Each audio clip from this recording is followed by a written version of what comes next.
So we're going to take the opposite hand to the front of the pec here and just start to tap. So choosing whichever side you wish. So the pec attaches here into the sternum, into the centre, comes all the way around the clavicle, into the front of the shoulder.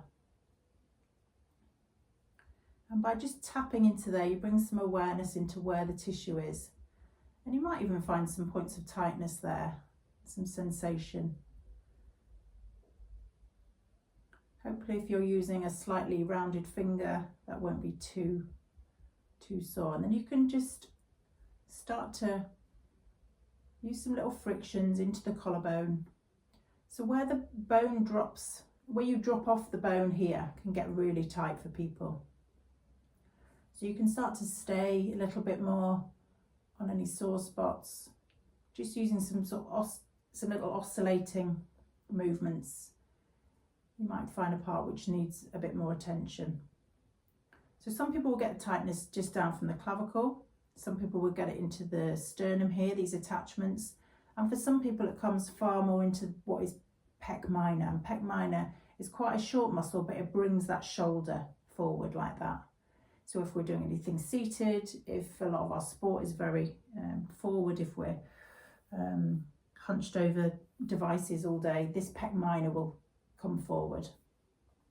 So we can use some movement into there. Sometimes in this sort of static position, you might not feel a lot. You might on the clavicle, the collarbone here, but you might not into this pec minor. So you can start to move that arm internally and externally rotating, even bringing it further back.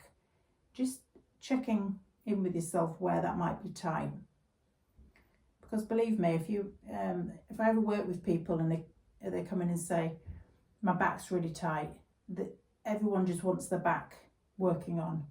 But actually, if you're thinking outside of the box, so to speak, and you're thinking about where that tightness might be coming from, the back soreness will never go if you're still tight in the front. So this can be really quite tender on people, especially if you're putting pressure through to someone else. You know, we can work with our own pain sensation here. And just getting this rotation in the arm. Some people's might be really limited. You know, some people's rotation backwards towards that 90 degrees might be really quite limited in there.